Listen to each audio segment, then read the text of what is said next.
बिस्मिल्लाहिर्रहमानिर्रहीम। अस्सलाम वालेकुम डियर स्टूडेंट्स, आपको सेकंड ईयर कंप्यूटर साइंस के लेक्चर में खुश आमदीद कहते हैं। आज हम chapter number 8 getting started with C का तीसरा लेक्चर जो है वो स्टार्ट करेंगे। सबसे पहले अपने लेक्चर स्टार्ट करने से पहले हम लास्ट लेक्चर को थोड़ा सा रिव्यू कर लेते हैं।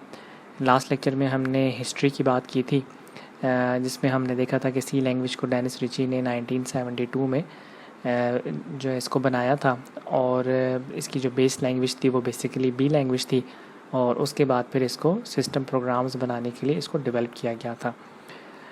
फिर इसको जो है स्टैंडर्डाइज़ किया गया, और उसके बाद अमेरिकन नेशनल स्टैंडर्ड इंस्टीट्यूट ने इसका नाम ANSI रख दिया। फिर हमने कुछ करेक्टरिस्टिक्स देखी थी सी लैंग्वेज की कि कौन कौन सी करेक्टरिस्टिक्स हैं, खसूसियात हैं जिसकी वजह से हम इस लैंग्वेज को इस्तेमाल करते हैं। और फिर हमने बेसिक स्ट्रक्चर देखा था सी लैंग्वेज का। आज भी हम इसी स्ट्रक्चर के बारे में बात करेंगे। सारी जो चीज़ें हमारे पास वो डिटेल्स हम इसके बारे में आज बात करेंगे। और फिर किसी भी सी के प्रोग्राम को जब हम बनाते हैं तो उसके लिए हमें कौन कौन से स्टेप्स चाहिए होते हैं वो सारे के सारे हमने देखे थे। और हम आज का जो हमारे पास लेक्चर है इसके अंदर हम प्री प्रोसेसर डायरेक्टिव्स को देखेंगे। उसकी दो टाइप्स हैं हमारे पास, वो किस लिए इस्तेमाल होती हैं, आज हम उनके बारे में बात करेंगे। फिर हेडर फाइल्स के बारे में बात करेंगे जो हम सी लैंग्वेज के अंदर इस्तेमाल करते हैं। उसके बाद स्टेटमेंट्स के ऊपर बात करेंगे, और किसी भी प्रोग्राम को लिखने के दौरान में जो एरर्स, जो गलतियां हमसे होती हैं, तो वो हमारे पास कितने किस्म के एरर्स जो होते हैं, वो कौन कौन से एरर्स होते हैं और किस तरह से वो उनको जो है वो रिमूव किया जा सकता है। तो सबसे पहले हम अपना टॉपिक पे जाने से पहले हम अपना जो सैम्पल प्रोग्राम हमने लास्ट टाइम भी इसको देखा था, उसको हम रिवाइज़ कर लेते हैं कि जब भी हम किसी भी प्रोग्राम को लिखते हैं तो उसके अंदर हमारे पास जो सबसे पहली लाइन होती है वो बेसिकली हमारे पास प्री प्रोसेसर डायरेक्टिव की लाइन ही होती है। Hash include angle bracket stdio.h angle bracket close. तो ये हमारे पास प्री प्रोसेसर डायरेक्टिव होता है। तो हम आज इसके ऊपर डिटेल से बात करेंगे कि प्री प्रोसेसर डायरेक्टिव हम क्यों इस्तेमाल करते हैं और ये क्या काम परफॉर्म करते हैं। जब भी हम प्रोग्राम को लिखते हैं तो हमेशा हम उसको जो हमारे पास प्री प्रोसेसर डायरेक्टिव होता है उसको हम सबसे पहले शुरू करते हैं। इसका मकसद ये होता है कि हमने उस प्रोग्राम के अंदर जितनी भी चीज़ें इस्तेमाल करनी है वो हम सारी उसको लाइब्रेरी के अंदर पहले से उसे शामिल कर लेते हैं। इसके बाद प्रोग्राम लिखने के बाद जो हमारे पास दूसरी लाइन होती है वो बेसिकली हमारे पास मेन फंक्शन होता है। मेन फंक्शन से ही प्रोग्राम को शुरू किया जाता है। मेन फंक्शन लिखने के बाद जितनी भी स्टेटमेंट्स होती हैं या हम प्रोग्राम के अंदर जो हिदायत देना चाह रहे होते हैं वो हम उसके मेन प्रोग्राम के बाद लिखते हैं। मेन प्रोग्राम के लिखने के बाद जो हमारे पास है वो ओपन ब्रेस आ जाता है, और इसके साथ ही आप क्लोज ब्रेस होती है। तो इस ओपन और क्लोज ब्रेस के दरमियान में हमने स्टेटमेंट्स लिखनी होती हैं। ये बेसिकली स्टेटमेंट्स वो हिदायत हैं जो कि हम प्रोग्राम की मदद से कंप्यूटर को प्रोवाइड कर रहे होते हैं कि ये जो हमारे पास इंस्ट्रक्शंस हैं, हम ये इस प्रोग्राम के अंदर ये हिदायत जो है ये हम चलाना चाह रहे हैं। अब हम बारी बारी डिटेल से इनके बारे में बात कर लेते हैं। तो सबसे पहले हमारे पास प्री प्रोसेसर डायरेक्टिव्स आ जाते हैं। डायरेक्टरी का मतलब होता है हम फोल्डर, हम डायरेक्टरी का मतलब हम फोल्डर को कहते हैं, और प्री का मतलब होता है पहले से ही, और प्रोसेस का मतलब होता है जो प्रोसेस किया जा चुका हो। इसकी अगर हम मिसाल ले लें तो इसके अगर आप एक प्रिंटर के बटन के ऊपर जैसे ही आप क्लिक करते हैं तो क्लिक करने के साथ ही आपकी जो इंस्ट्रक्शन होती है वो प्रिंटर के पास चली जाती हैं और पेपर के ऊपर वो प्रिंट होके आपके सामने आ जाती हैं। अब उस बटन के ऊपर जैसे ही हमने क्लिक किया, क्लिक करने के बाद हमें उसे इंस्ट्रक्शन देने की ज़रूरत नहीं पड़ी कि हमारी जो इंस्ट्रक्शंस लिखी गई हैं, कौन सी इंस्ट्रक्शंस हैं, उसको उसने किस प्रिंटर के पास लेकर जाना है और किस तरह सफ़े पे प्रिंट करना है। ये सारी की सारी इन्फॉर्मेशन पहले से ही उस बटन के पीछे लिखी गई हुई हैं। इसका मतलब है कि उस बटन को प्री प्रोसेसर बनाया गया है। तो उस बटन के ऊपर क्लिक करने से जैसे वो प्रिंट की सारी कमांड्स ऑटोमेटिकली चलती हैं, इसी तरह से हमारे पास ये जो प्री प्रोसेसर डायरेक्टिव्स होते हैं ये सी प्रोग्राम के अंदर भी इनका यही काम होता है। तो हमारे बहुत सारे काम जो हम अपने सी लैंग्वेज के अंदर प्रोग्राम्स के अंदर लिखेंगे उसमें बहुत सारी चीज़ें पहले से ही डिफ़ाइन की जा चुकी होती हैं, हमने सिर्फ उनको इस्तेमाल करना होता है। तो वो सारी जो चीज़ें होती हैं उनको पहले से ही एक जगह के ऊपर डिफ़ाइन कर दिया जाता है। हम जैसे ही उसको इस चीज़ को इस्तेमाल करते हैं तो हमारा जो काम है वो फ़ौरन उसी के मुताबिक जो है वो परफॉर्म होना शुरू हो जाता है। तो these are the instructions given to the compiler before the execution of the program. किसी भी प्रोग्राम की एग्जीक्यूशन स्टार्ट होने से पहले ही उस कंपाइलर को ये पता चल जाता है कि इस प्रोग्राम के अंदर कौन कौन सी इंस्ट्रक्शंस जो है वो चलनी है और कौन कौन सी चीज़ें जो हैं हमने इसके अंदर लेकर आनी है। तो प्री प्रोसेसर पहले से ही चलने से जैसे ही प्री प्रोसेसर शामिल किए जाते हैं, हर प्री प्रोसेसर की अपनी अपनी डायरेक्टरीज़ मौजूद होती हैं, अपनी अपनी लाइब्रेरीज़ मौजूद होती हैं और लाइब्रेरीज़ के अंदर उसकी इन्फॉर्मेशन जो है वो पड़ी होती है। तो जिस तरह से हम उस प्री प्रोसेसर को शामिल करते जाते हैं, कंपाइलर जो है उन लाइब्रेरीज़ को अपने साथ शामिल करता जाता है। इनको हम कंपाइलर डायरेक्टिव्स भी कहते हैं। ये बेसिकली सी प्रोग्राम का हिस्सा होते हैं। यानी जब भी हम सी का प्रोग्राम लिखते हैं तो हमेशा उसके अंदर हमने जो प्री प्रोसेसर्स होते हैं वो हमने वहाँ पे लिखने होते हैं और इसके आखिर में सेमीकोलन इस्तेमाल नहीं किया जाता। हम आगे जाके देखेंगे कि जब भी हम कोई भी सी की स्टेटमेंट लिखेंगे तो उसके आखिर में हम सेमीकोलन ज़रूर लगाते हैं, लेकिन इस प्री प्रोसेसर डायरेक्टिव के आखिर में सेमीकोलन इस्तेमाल नहीं किया जाता। हमारे पास प्री प्रोसेसर की दो टाइप्स हैं, एक को हम इंक्लूड प्री प्रोसेसर कहते हैं और दूसरा हमारे पास डिफ़ाइन प्री प्रोसेसर कहलाता है। अब हम इसके बारे में देख लेते हैं। तो सबसे पहले जो हमारे पास प्री प्रोसेसर डायरेक्टिव है ये हमारे पास इंक्लूड प्री प्रोसेसर है। इंक्लूड जैसा कि नाम से ही आप वो हमें बता रहा है कि इसका मतलब है शामिल किया जाए। प्री का मतलब है पहले से ही प्रोसेसर, तो ये जो पहले से ही जो प्री प्रोसेसर है उसको प्रोग्राम में शामिल कर लिया जाए। तो it enable a program to access a library. Basically ये हमारे प्रोग्राम को इस काबिल बनाता है कि ये किसी लाइब्रेरी को एक्सेस कर सकता है। यहाँ पर लाइब्रेरी से मुराद ये है, इसकी एग्जांपल ऐसे ही है जिस तरह आप एक लाइब्रेरी में बैठे हो और आप किसी बुक को पढ़ रहे हो और यहाँ आपके पास एक सवाल है, आप उस सवाल को हल कर रहे हो, उसमें आपको अगर किसी लफ्ज़ का मतलब ना पता हो तो आप लाइब्रेरी के अंदर मौजूद बैठे हुए हैं तो आपको उसकी इन्फॉर्मेशन किसी और बुक में मिल सकती है। तो आप वहाँ से जाकर उस बुक को कंसर्न करेंगे और वहाँ से अपनी जो मीनिंग है उस वर्ड का वो आप उसको देख सकते हैं। तो इसी तरह से जो भी हम अपने प्रोग्राम के अंदर इस्तेमाल करेंगे, जो भी हम चीज़ें इस्तेमाल करते हैं उसकी एक लाइब्रेरी मौजूद होती है। जैसे ही प्रोग्राम के पास वो फंक्शन ख़ास फंक्शन आता है तो उस फंक्शन को क्या करना है या उसको उसकी जो डेफिनेशन होती है वो बेसिकली उस लाइब्रेरी के अंदर मौजूद होती है। तो ये हमारा जो प्री प्रोसेसर है, जो हमारा कंपाइलर है, जिस भी फंक्शन को हमने इस्तेमाल किया होता है उसकी लाइब्रेरी के पास जाता है और उसकी लाइब्रेरी को अपने प्रोग्राम के साथ अटैच कर लेता है। अब हमारे पास मुख्तलिफ़ जो हेडर फाइल्स होती हैं, हर हेडर फाइल के अंदर मुख्तलिफ़ किस्म की फ़ाइल्स जो हैं वो मौजूद होती हैं। ये जो हमारे पास है हेडर फाइल्स हैं, ये बेसिकली कंपाइलर को बता रही होती हैं कि आपको जो इस प्रोग्राम के अंदर जो भी आइडेंटिफायर इस्तेमाल किए गए हैं या जो फंक्शंस इस्तेमाल किए जा रहे हैं वो बेसिकली कौन कौन से आइडेंटिफायर्स हैं या जो कौन कौन से वो प्रोग्राम्स हैं और वो किस तरह से काम करेंगे। जिस तरह फॉर एग्ज़ाम्पल यहाँ पर प्रिंट एफ का फंक्शन इस्तेमाल किया गया है।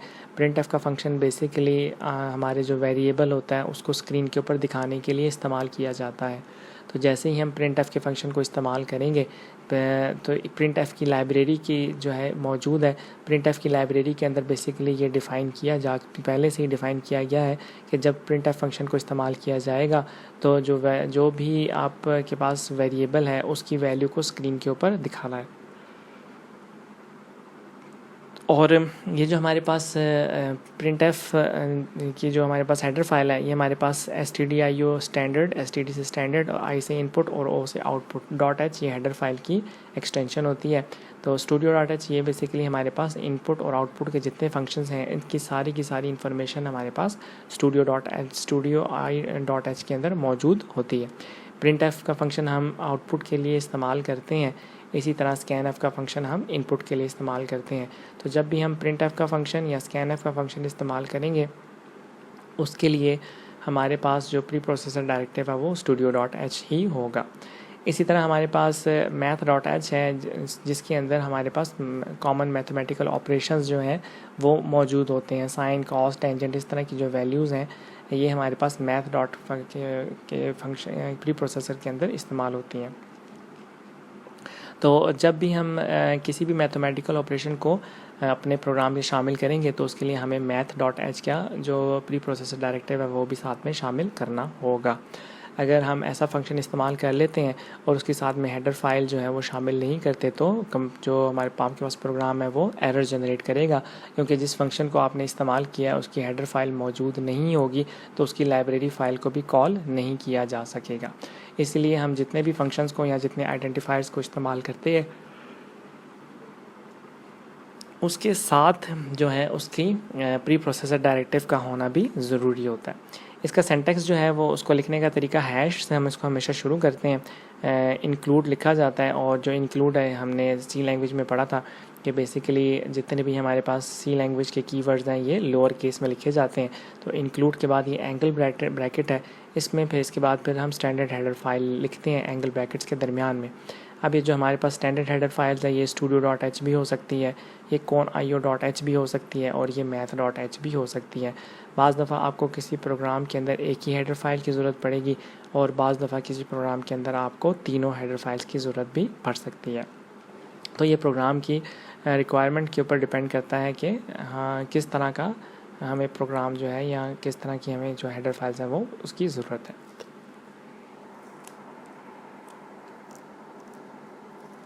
इसके साथ ही हमारे पास जो इसकी दूसरी टाइप आ जाती है उसे हम डिफ़ाइन प्री प्रोसेसर कहते हैं। डिफ़ाइन का मतलब होता है हम जो इसको डिफ़ाइन का हम किसी भी कांस्टेंट को किसी भी वैल्यू को हम डिफ़ाइन कर सकते हैं इसकी मदद से।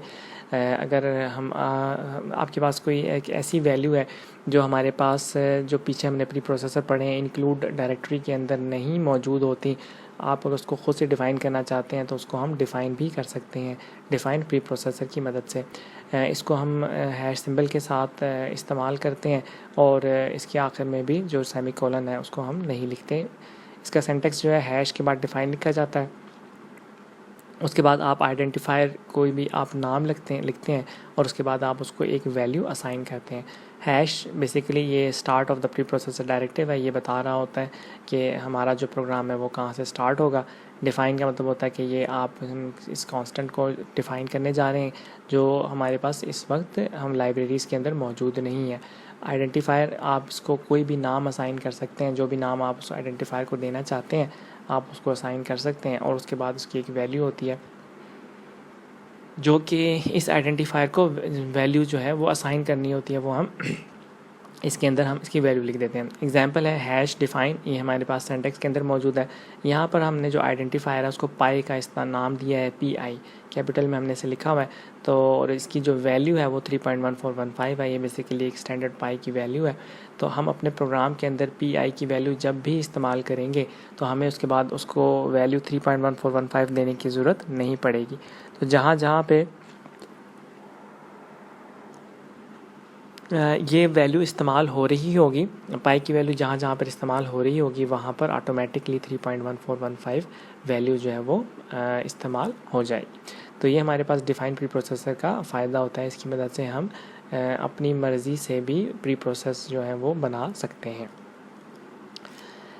इसके बाद जो हमारे पास प्रोग्राम को लिखने के लिए हमारे पास जो दूसरी लाइन होती है प्री प्रोसेसर के बाद वो हमारे पास बेसिकली हेडर फाइल्स कहलाते हैं। बेसिकली ये जो हमारे पास हैं हेडर फाइल्स हमारे पास लाइब्रेरी फंक्शंस होते हैं। इसके अंदर आपके पास हेडर फाइल के अंदर आपके पास हमें इसको हमेशा प्रोग्राम के अंदर इसको शामिल करना होता है, यानी ये आपके प्रोग्राम का लाजमी हिस्सा होते हैं। अगर आप इस हेडर फाइल को शामिल नहीं करेंगे तो आपका प्रोग्राम जो है वो हेडर फाइल के बगैर जो है वो नहीं चलेगा।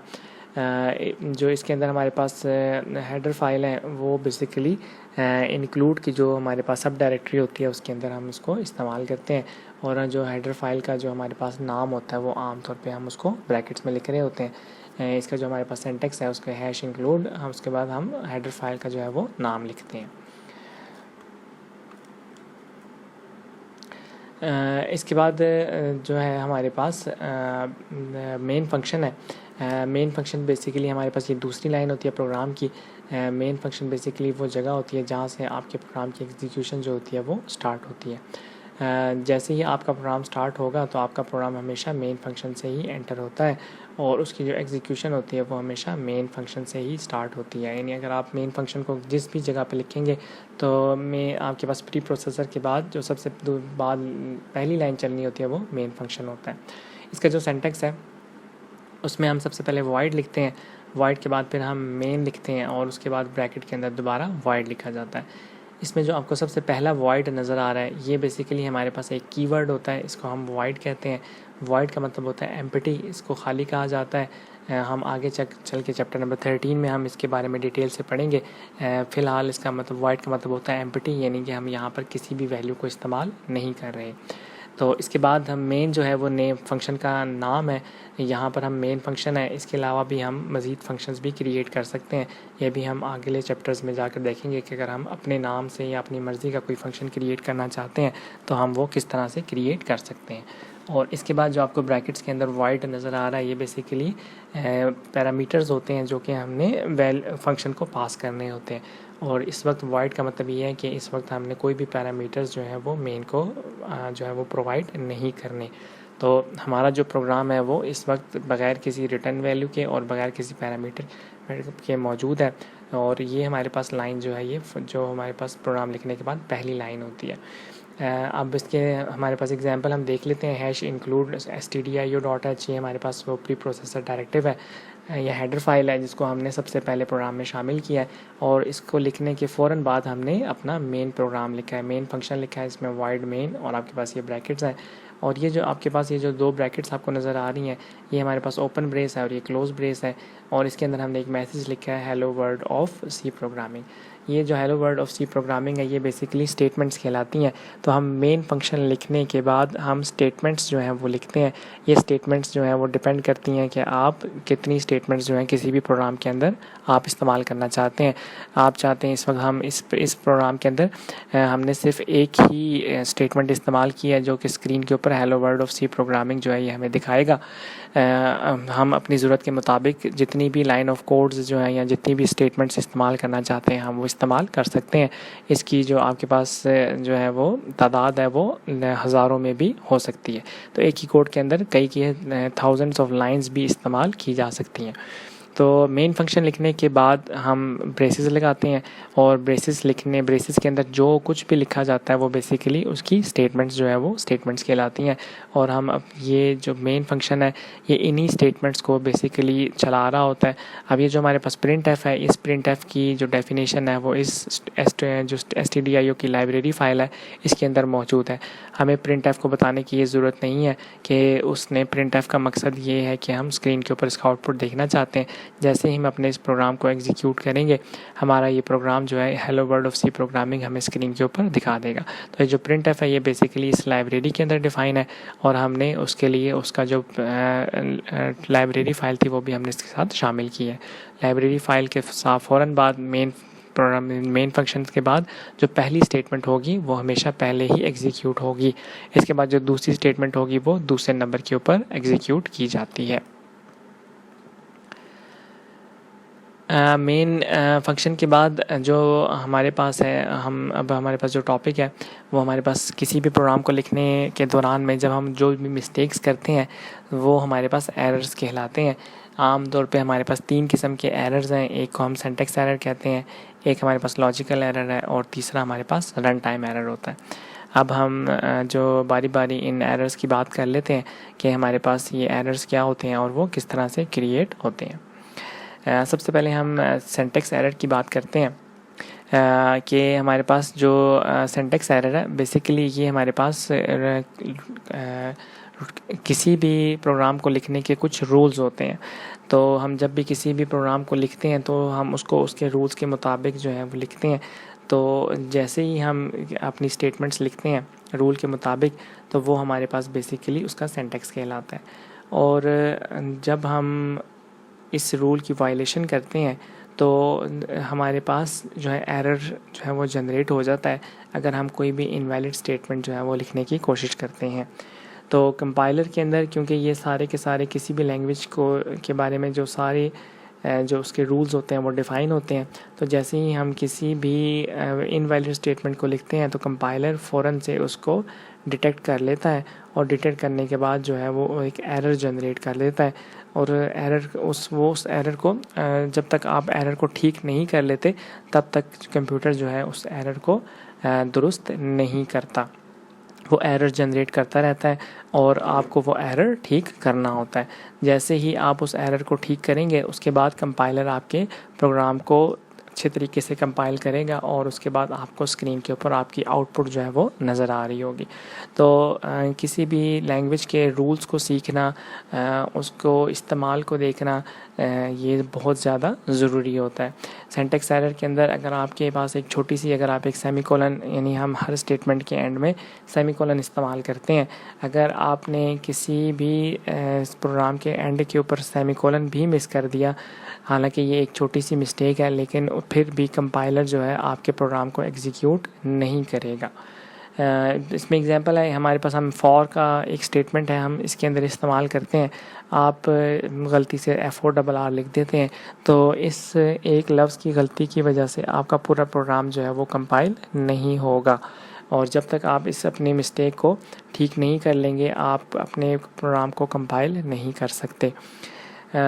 इसके जो हमारे पास सिंटैक्स एरर होते हैं, क्योंकि ये कंपाइलर्स के अंदर पहले से ही डिफ़ाइन होते हैं, सिंटैक्स एरर के अंदर हमें ये फ़ायदा हो जाता है कि जैसे ही एरर जनरेट होता है वो उसका एरर की जो वजह होती है, जो कॉज होती है, और इसके साथ जिस जगह के ऊपर वो एरर अकर होता है, वो दोनों चीज़ें जो होती हैं वो मेंशन कर दी जाती हैं। तो जब कंपाइलर के ऊपर हम काम करते हैं तो सिंटैक्स एरर की सूरत में हमें लाइन नंबर और उसकी एरर की वजह जो होती है दोनों हमें पता चल जाती हैं। तो इसलिए एरर को जो डिटेक्ट करना है वो कंपाइलर खुद डिटेक्ट कर लेता है। उसके बाद हमारा सिर्फ काम इतना होता है कि हम उस एरर को रिमूव कर लें। तो इसलिए हमारे पास ये जो एरर्स होते हैं ये सिंटैक्स एरर होते हैं, ये क्योंकि उसके कंपाइलर के अंदर ये पहले से ही लिखे गए होते हैं, इसलिए इनको डिटेक्ट करना कंपाइलर के लिए बहुत ज़्यादा आसान होता है। लेकिन एरर को दुरुस्त नहीं, ये ख़ुद से नहीं करता, बल्कि जब तक आप उसको एरर को ख़ुद ठीक नहीं कर लेते तब तक ये एरर जो है आपका वहाँ से मुकम्मल तौर पे ख़त्म नहीं होगा और आपका प्रोग्राम भी कंपाइल नहीं होगा, आपको रिज़ल्ट्स जो है वो आपको नहीं मिल रहे होंगे। इसी तरह अगर आप प्रोग्राम लिख के स्टेटमेंट के आखिर में सेमीकोलन मिस कर देते हैं, आपके पास अगर 10 स्टेटमेंट्स आपने लिखी हैं तो आपको 10 सेमीकोलन लगाने हैं, लेकिन अगर आप नहीं लगाते किसी स्टेटमेंट के एंड में तो वो एरर जनरेट करेगा। इसी तरह अगर आप कोई स्पेलिंग मिस्टेक कर लेते हैं कीवर्ड में तो भी ये एरर जनरेट करेगा, या आप कोई कॉमा या कोई ब्रैकेट या डबल कोटेशन, हमने प्रोग्राम में देखे थे आपके ब्रैकेट्स भी इस्तेमाल हो रही हैं, डबल कोटेशन इस्तेमाल किए जा रहे हैं, तो आप किसी भी किस्म की ब्रैकेट्स को या किसी भी आप छोटी सी भी चीज़ को जब आप उसको मिस कर देंगे तो आपको वो एरर जो है वो सिंटैक्स एरर जनरेट हो जाता है। तो इसलिए हमें जो प्रोग्राम्स के रूल्स होते हैं उनको अच्छे तरीके से सीखना ज़रूरी होता है, ताकि हमारे जो प्रोग्राम के अंदर एरर्स हैं वो कम से कम जनरेट हो रहें। जो हमारे पास इसके बाद जो दूसरा एरर होता है उसे हम लॉजिकल एरर कहते हैं। ये बेसिकली पुअर लॉजिक की, प्रोग्रामर की पुअर लॉजिक की वजह से क्रिएट होता है, और इसके हमारे पास लॉजिकल एरर की वजह से जो हमारे रिज़ल्ट्स होते हैं वो अनएक्सपेक्टेड रिज़ल्ट्स आ रहे होते हैं। यानी फॉर एग्ज़ाम्पल अगर हम एक प्रोग्राम है जिसके अंदर आपने 2+2 किया है और जब हम उसे कंपाइल करते हैं तो आंसर आपके पास 5 भी आ सकता है। अब रिज़ल्ट्स जनरेट हो जाएंगे, लेकिन जो हमारे पास रिज़ल्ट है वो बेसिकली गलत है। तो ये हमारे पास जो एरर होते हैं ये अनएक्सपेक्टेड रिज़ल्ट्स जनरेट कर रहे होते हैं। अगर कोई ऐसी वैल्यू है जो कि छोटी वैल्यू है, जिस तरह 2+2 और उसका आंसर 5 आ जाता है, तो हम उसको फ़ौरन डिटेक्ट कर लेंगे कि हमारा आंसर रॉन्ग है। लेकिन अगर एक बड़ी वैल्यू आप इस्तेमाल कर रहे हैं, मल्टीप्लिकेशन के लिए इस्तेमाल कर रहे हैं, और उसके रिज़ल्ट जो आपके पास आ रहे हैं आप उसको कैलकुलेट नहीं कर सकते, तो ये उसमें आपको ये देखना होगा कि कहीं आपका जो रिज़ल्ट्स हैं वो अनएक्सपेक्टेड रिज़ल्ट्स तो जनरेट नहीं हो रहे। और अब ये जो हमारे पास लॉजिकल एरर्स हैं इसकी जो इनको अब क्योंकि ये कंपाइलर इनको डिटेक्ट नहीं कर रहा होता, इसलिए इनको तलाश करना, इनको फाइंड करना भी बहुत ज़्यादा मुश्किल होता है। ये जैसे ही आपके पास ये प्रोग्राम हम उसको एग्जीक्यूट करते हैं, तो जो आपके पास क्योंकि ट्रांसलेटर है वो उसके अंदर कोई एरर तलाश नहीं करता, तो आपका जो प्रोग्राम है वो कंपाइल हो जाता है। कंपाइल होने का मतलब ये है कि आपका प्रोग्राम सक्सेसफुली रन हो चुका है। अब प्रोग्राम सक्सेसफुली रन होने का मतलब ये है हरगिज़ नहीं है कि आपके जो रिज़ल्ट्स हैं वो भी ठीक हों। तो हमें प्रोग्राम को लिखते हुए बहुत ज़्यादा ध्यान करना होता है कि आपके पास कोई भी ऐसा लॉजिकल एरर क्रिएट ना हो जाए जिसको कंपाइलर डिटेक्ट ही ना कर सके, लेकिन जो हमारे सारे के सारे रिज़ल्ट्स हों वो सारे के सारे गलत हों और बाद में जो है हमें उसके लिए प्रॉब्लम जो है वो क्रिएट हो जाए। तो इसको जब भी आपके पास लॉजिकल एरर क्रिएट हो जाता है, अब क्योंकि वो प्रोग्राम उसको कंपाइल कर देता है और आपको रिज़ल्ट्स भी मिल रहे होते हैं, तो इसको ख़त्म करने के लिए प्रोग्रामर को सारे के सारे प्रोग्राम को ख़ुद से थारोली रीड करना होता है। आपको ख़ुद ही तलाश करना होता है कि किस जगह के ऊपर या किस लाइन के ऊपर आपके पास नंबर ऑफ़ कोड्स, जितनी भी नंबर ऑफ़ लाइंस हैं या जो सेक्शन आपने बनाया हुआ है जिसकी वजह से एरर आ रहा है, आपको वो सारा सेक्शन ख़ुद से रीड आउट करना पड़ता है ताकि आप उस एरर को अच्छे तरीके से फाइंड कर सकें। तो इसीलिए हमारे पास जो मोस्ट डिफ़िकल्ट एरर्स की लिस्ट में आते हैं वो ये लॉजिकल एरर्स ही होते हैं, जिनको एक तो इनको फाइंड करना मुश्किल होता है, दूसरा ये अनएक्सपेक्टेड रिजल्ट्स की वजह से अक्सर इग्नोर हो जाते हैं, और तीसरा अगर हमें इनको ढूंढना हो तो हमें अपने पूरे के पूरे प्रोग्राम को दोबारा से थारोली उसको देखना पड़ता है ताकि हमें जो एरर्स हैं वो उसको डिटरमाइन किया जा सके। इसकी यहाँ पर एग्जांपल दी गई है। फॉर एग्जांपल एक कंडीशन है, उसमें आपने जो है वो लेस देन 5 लिखना था, लेकिन आपने उसकी जगह पे ग्रेटर देन 5 लिख दिया। तो ज़ाहिर बात है जब जैसे ही हम इस प्रोग्राम को एग्जीक्यूट करेंगे तो ये एग्जीक्यूट भी होगा, इसका रिज़ल्ट भी जनरेट होगा, लेकिन हमारा जो एक्सपेक्टेड रिज़ल्ट है, जो हमें रिज़ल्ट मिलना चाहिए बेसिकली, ये वो रिज़ल्ट जनरेट नहीं करेगा। तो अगर हम इस प्रोग्राम को वैसे ही छोड़ देंगे तो जब इस प्रोग्राम को चेक किया जाएगा तो इसके रिज़ल्ट्स गलत होंगे। या आपके पास कोई एक ऐसा फार्मूला है जिसके अंदर आप कोई छोटी सी मिस्टेक कर देते हैं और आपका वो सारा का सारा जो फार्मूला है वो ही गलत हो जाता है। तो इसलिए हम जब भी प्रोग्राम को लिखते हैं, प्रोग्राम को लिखने के लिए हमें इस चीज़ का ध्यान रखना होता है कि आपके पास प्रोग्राम को लिखते हुए कोई उसमें ऐसा लॉजिकल एरर क्रिएट ना हो जाए। इसके बाद जो तीसरा हमारे पास टाइप है वो हमारे पास बेसिकली रन टाइम एरर्स हैं। ये बेसिकली बता रहे हैं कि ये प्रोग्राम की एग्जीक्यूशन के दौरान में जो है वो एरर्स जनरेट हो रहे होते हैं, यानी प्रोग्राम चल रहा होता है और प्रोग्राम चलने के दौरान में जो है ये एरर्स जनरेट हो जाते हैं, इनको हम रन टाइम एरर कहते हैं। और ये जो हमारे पास कुछ ऐसी स्टेटमेंट्स होती हैं जो बाज़ दफ़ा कंप्यूटर को कोई इल्लीगल ऑपरेशन परफॉर्म करने के लिए कह रहे होते हैं। इस तरह फॉर एग्जांपल अगर हम किसी नंबर को 0 के साथ डिवाइड करना चाह रहे हो तो उसका आंसर क्योंकि इन्फिनिटी होता है तो कंप्यूटर जो है वो आपके पास इसको एक्सेप्ट नहीं करेगा, और आपका जो अब यहाँ आप किसी एक ऐसी फ़ाइल को ओपन करने की कोशिश कर रहे हैं जब फ़ाइल मौजूद ही नहीं है, तो ऐसी सूरत में जो हमारे पास रन टाइम एरर्स हैं ये अकर हो जाता है। यानी जिस टाइम प्रोग्राम रन हो रहा होता है उस वक्त आपको अंदाज़ा होता है कि बेसिकली इस प्रोग्राम के अंदर ये जो प्रॉब्लम है ये क्रिएट हो चुका हुआ है। तो रन टाइम एरर्स को ये रन टाइम एरर भी उसी वक्त आपकी एग्जीक्यूशन जो है वो स्टॉप हो जाती है, या बाज़ दफ़ा हम इन्फिनिटी लूप के अंदर भी चले जाते हैं। तो इन्फिनिटी लूप से बाहर आने के लिए आपको उस प्रोग्राम को टर्मिनेट करना पड़ता है। तो अगर आप अपने ऐसे कोई एरर जनरेट हो जाते हैं तो ये इस एरर को आप ठीक कर सकते हैं। तो इन तीनों एरर्स में हमारे पास जो सिंटैक्स एरर, लॉजिकल एरर और रन टाइम एरर में जो हमारे पास मोस्ट डिफ़िकल्ट एरर है वो बेसिकली लॉजिकल एरर्स ही हैं, जो कि बेसिकली हमारे पास अनएक्सपेक्टेड रिजल्ट्स जो है हमें प्रोवाइड करते हैं और हमारा जो अक्सर जो रिज़ल्ट होता है वो भी गलत हो सकता है। आज के जो हमारे पास टॉपिक्स थे इसके अंदर हमने प्री प्रोसेसर डायरेक्टिव्स की बात की। हमारे पास 2 प्री प्रोसेसर डायरेक्टिव्स हैं, इंक्लूड प्री प्रोसेसर और दूसरा हमारे पास डिफ़ाइन प्री प्रोसेसर।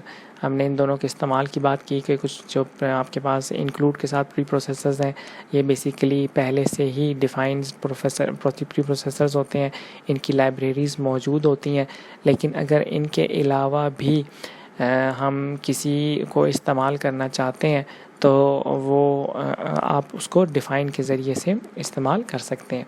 तो हम इनको हेडर फाइल्स भी कहते हैं। तो ये बेसिकली हेडर फाइल्स जो है इसको हैश इंक्लूड .io.h या stdioh या .math.h, ये जो है आपके पास हमारे पास हेडर फाइल्स है, ये किसी भी प्रोग्राम का लाजमी हिस्सा होती हैं।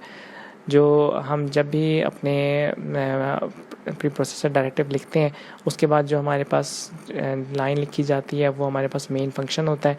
मेन फंक्शन से ही प्रोग्राम की एग्जीक्यूशन स्टार्ट होती है, यहाँ से ही प्रोग्राम जो है वो फंक्शन के अंदर एंटर होता है और वो उसमें चलता है। और हम मेन फंक्शन लिखने के बाद उस फंक्शन से हम क्या काम परफॉर्म करवाना चाह रहे हैं या हम क्या क्या उससे काम लेना चाहते हैं वो बेसिकली हम सी स्टेटमेंट्स की मदद से हम उसको परफॉर्म करवाते हैं। और फिर हमने जो 5वें नंबर पे एरर्स देखे थे, सिंटैक्स एरर्स, लॉजिकल एरर और रन टाइम एरर। तो डियर स्टूडेंट्स, उम्मीद है कि आपको आज का लेक्चर समझ आया होगा। ये हमारे पास चैप्टर नंबर 8 यहाँ पर कंप्लीट हो जाता है। इसके अंदर ये आपके पास टाइप्स ऑफ एरर्स हैं, इसी तरह हमारे पास प्री प्रोसेसर डायरेक्टिव्स हैं। इसमें हमारे पास एक क्वेश्चन था स्टेप्स वाला जो, और basic structure of C language, इसी तरह हाई लेवल लैंग्वेज और लो लेवल लैंग्वेज। ये वो क्वेश्चंस हैं जो कि हमारे पास पेपर के हिसाब से, बोर्ड के हिसाब से अहम तरीन क्वेश्चंस हैं। इनमें से आपके पास चैप्टर में से कोई ना कोई सवाल लाजमी आ जाता है।